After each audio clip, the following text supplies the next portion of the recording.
Assalamualaikum warahmatullahi wabarakatuh. Perkenalkan, nama saya Chandra Rifanur. Saya dari kelas 10A. Kali ini saya akan menjelaskan apa itu keberagaman budaya yang ada di Indonesia. Seperti yang kita tahu, Indonesia adalah negara yang sangat luas, terdiri dari ribuan pulau. Makanya itu Indonesia sangatlah beragam, mulai dari suku, agama, dan lain sebagainya. Perbedaan ini terjadi karena letak geografisnya yang berbeda, sejarahnya pun juga berbeda. Makanya di Indonesia itu sangatlah beragam. Sebelum kita lanjut, keberagaman budaya itu apa sih sebenarnya? Keberagaman itu adalah kondisi ketika masyarakat memiliki perbedaan dalam berbagai aspek. Sedangkan budaya adalah cara hidup dan diwariskan oleh masyarakat dari generasi ke generasi atau dari turun-temurun.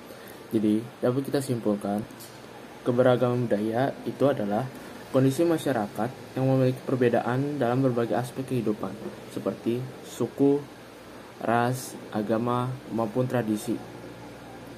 Seperti halnya di suku saya itu berasal dari daerah Betawi, yaitu daerah Jakarta. Suku Betawi itu memiliki tradisi seperti palang pintu. Jadi, palang pintu itu adalah tradisi di daerah Betawi yang dilakukan sebelum akad nikah. Tradisi ini tuh merupakan kayak simbol ujian yang harus dilalui oleh mempelai laki-laki kepada mempelai perempuan untuk dapat direstui. Nah, palang pintu itu ada berbagai tahap seperti baca sholawat, baca doa, terus ada adu pantun, ada adu silat dan lain sebagainya. Tidak hanya palang pintu, makanan khas yang menurut saya juga sangat dikenal masyarakat yaitu kerak telur.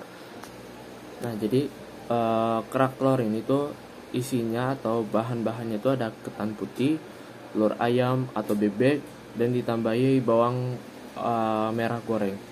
Itu rasanya sangat enak. Terus kemudian juga ada pertunjukan seni yang biasa kita tahu tuh yaitu ondel-ondel. Namun sebelumnya masyarakat Betawi itu menyebut ondel-ondel adalah barong. Jadinya ondel-ondel pasti kalian juga pernah lihat yaitu kembang kelapa. Jadi simbol kembang kelapa adalah menurut orang Betawi itu artinya tuh yang bekerja keras atau yang memberikan usahanya yang bermanfaat dan sejahtera bagi masyarakat. Nah, selain ada kembang kelapa, ada juga baju adat Betawi seperti kebaya. Kebaya itu juga ada macam-macam seperti kebaya encim, kebaya panjang dan lain-lain. Oh ya, sama ada satu fun fact. Kata-kata yang seperti kita ucapkan kayak seperti gue, lu, atau duit kayak goceng, cepe, itu merupakan adalah bahasa dari Betawi. Namun bahasa itu bukanlah sebenarnya dari 100% Betawi.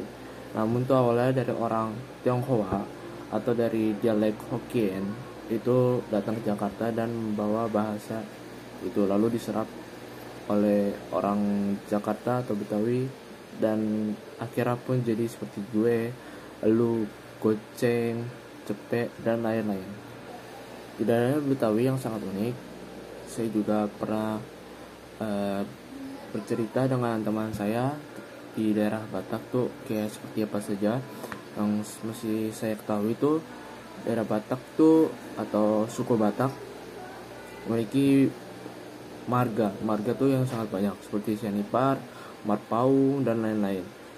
Dan uniknya itu yang saya ketahui karena teman saya bermarga Sianipar yang termasuk yang paling bontot dari leluhur atau kerajaannya. Jadi apabila dia memanggil orang walaupun masih lebih muda dari dia, namun tingkat marganya lebih tinggi, dia harus memanggil abang. Kenapa?